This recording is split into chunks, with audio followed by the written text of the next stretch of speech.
Hello student, हम cover कर रहे थे 9th क्लास एनसीईआरटी का ग्रेविटेशन वाला चैप्टर। ठीक है, इससे पहले वाली वीडियो में हमने मास और वेट की डेफिनेशन को समझ लिया था।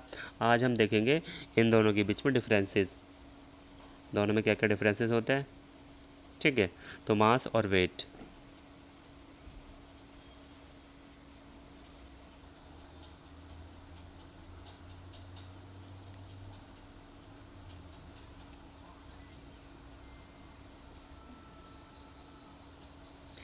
देखिए सेकंड में कह रहे हैं total quantity of matter contain in an object is called mass of an object.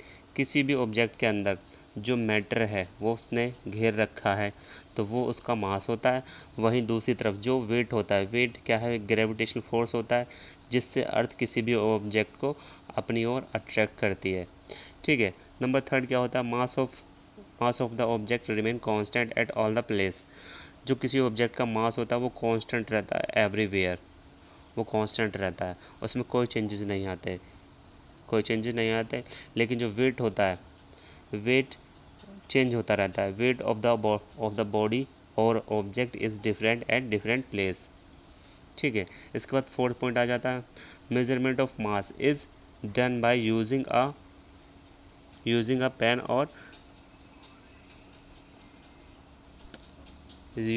Pen और बीम बैलेंस। बीम बैलेंस और पेन, ये क्या है, इनसे हम मेज़रमेंट को, मास को मेज़र कर लेते हैं।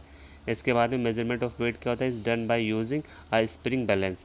यहाँ एक स्प्रिंग तुला होती है जिससे हम किसी भी ऑब्जेक्ट के मास को, वेट को मेज़र कर लेते हैं, वेट को मेज़र कर लेते हैं। Number 5, mass does not change.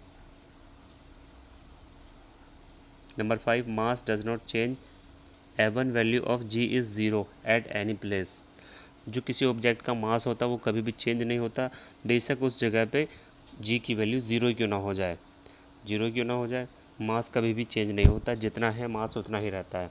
ये बात ध्यान रखना। यहाँ से बेटा 1 नंबर का क्वेश्चन बनेगा आपका कि किसी भी ऑब्जेक्ट का मास चेंज होगा कि नहीं होगा। और क्वेश्चन ऐसे मिलेगा, एक ऑब्जेक्ट है जिसका मास 25 kg है, उसे हम सरफेस से अर्थ के ऊपर ले गए या स्पेस में ले गए तो वहाँ उसका जो मास है कितना हो जाएगा। अगर वहाँ जी की वैल्यू उसका उसका अगर वहाँ जी की वैल्यू 10 हो जाती है और साथ में उसका हमें मास भी बताना है, तो वेट तो निकाल लोगे W=mg से, और जो मास है, मास उसका सेम वही रहेगा जो अर्थ की सरफेस पे था।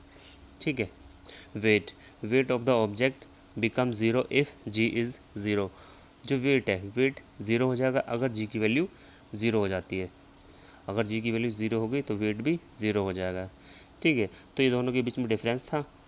आगे चलते हैं इसके बाद। नेक्स्ट टॉपिक आता है इसमें फैक्टर इफेक्टिंग वैल्यू ऑफ जी।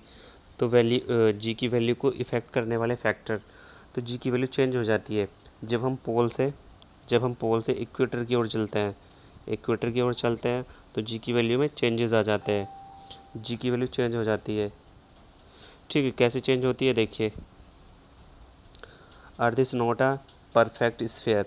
तो जो अर्थ हमारी परफेक्ट स्फेयर नहीं है, वो कुछ ऐसी है फुटबॉल के जैसी, जैसे मैंने यहाँ बना रखी है। The radius of earth increase when we go from pole to equator. Earth की रेडियस क्या है, इंक्रीज हो जाती है। यहाँ देखिए, ये ज़्यादा है, ये कम है। जब हम पोल से इक्वेटर की तरफ जाते हैं तो अर्थ की रेडियस इंक्रीज हो जाती है, बढ़ जाती है from pole to equator. Therefore in most of the calculation we, इसके लिए हमें आगे चलना होगा। Most of the calculation we can take g as a constant at the surface of earth और closer to it, but as we move away from earth we can use equation small g equal capital G M E upon में R² for solving problem. तो वहाँ क्या होता है, problem solving में हम जी की वैल्यू ये लेते हैं। तो आगे हम देखेंगे कि जी की वैल्यू में चेंजेस कैसे आते हैं। ठीक, देखिए इसके बाद एक एग्जांपल देख लेते हैं। तो एग्जांपल में क्या कह रहे हैं calculate the value of g at a height of 12,800 kilometre from the centre of the earth, radius of earth is 6,400 kilometre. ठीक है, तो इस हाइट पे जाके हमें जी की वैल्यू फाइंड करनी है, जबकि हमें अर्थ की रेडियस दे रखी है 64 kg, 64 किलोमीटर, 64 किलोमीटर है तो आपके सामने है। तो अगर हम अर्थ की सरफेस पे जी की वैल्यू देखें तो अर्थ की सरफेस पे जी की value we know that the at earth surface G1 G M E upon में आर ई स्क्वायर हो जाएगा, आर ई स्क्वायर हो जाएगा। और आर की वैल्यू हमें क्या दी है, आर ई की वैल्यू हमारे पास में है 64 किलोमीटर, 6400 किलोमीटर, 6400 किलोमीटर। ठीक, इसके बाद हम अर्थ की सरफेस से ऊपर जा रहे हैं तो सेंटर से जो हाइट पे हमें जी की वैल्यू फाइंड करनी है वो है 12,800 किलोमीटर, 12,800 किलोमीटर। अगर हम इसे 2 से डिवाइड कर देते हैं तो ये 6400 किलोमीटर हो जाएगा। तो इसे हमने 2R लिख दिया हमने इसे।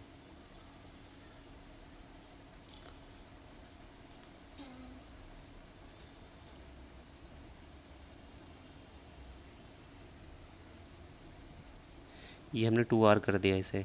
2R कैसे कर दिया अभी देख सकते हैं आप, 12,800।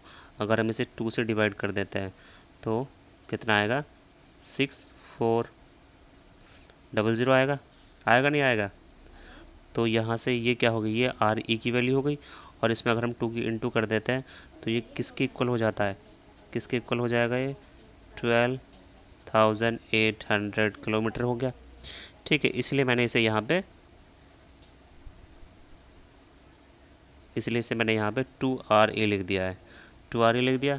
ठीक है, अब अर्थ की सरफेस से ऊपर जा रहा है तो वहाँ जी की वैल्यू हम क्या लेंगे, जी एम ई अपॉन में 2RE स्क्वायर होगा, 2RE स्क्वायर। ये क्वेश्चन सेकंड है, ये क्वेश्चन सेकंड है। ऊपर वाला G1 है, नीचे वाला G2 है, नीचे वाला G2 है।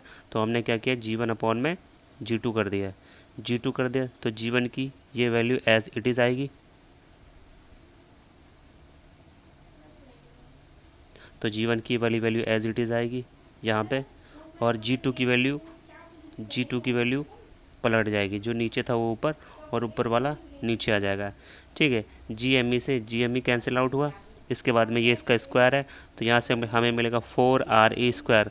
अब आर ई स्क्वायर से आर ई स्क्वायर कैंसिल तो 4 अपॉन में 1 आया। यहाँ से G2 की वैल्यू मिली हमें G1/4 मिलेगी, G1/4 मिलेगी। इसका मतलब क्या है कि अगर हम अर्थ की सरफेस से ऊपर चले जाएँ, ऊपर चले जाएँ तो जो जी की वैल्यू है वो बाय 4 रह जाती है, बाय 4 रह जाती है। चलिए आगे देख लेते हैं इसमें। So that, so the value of gravitational acceleration g at a distance of 12,800 kilometre from the centre of the earth is 1/4, 1/4। The value of gravitational acceleration g decreases with increasing height, height के साथ में, height के साथ में जी की value decrease हो जाती है। जितना हम ऊपर जाते हैं जी की वैल्यू उतनी कम हो जाती है। ठीक है, चलिए ये सारा आप नोट कर लेना अच्छे से समझ के।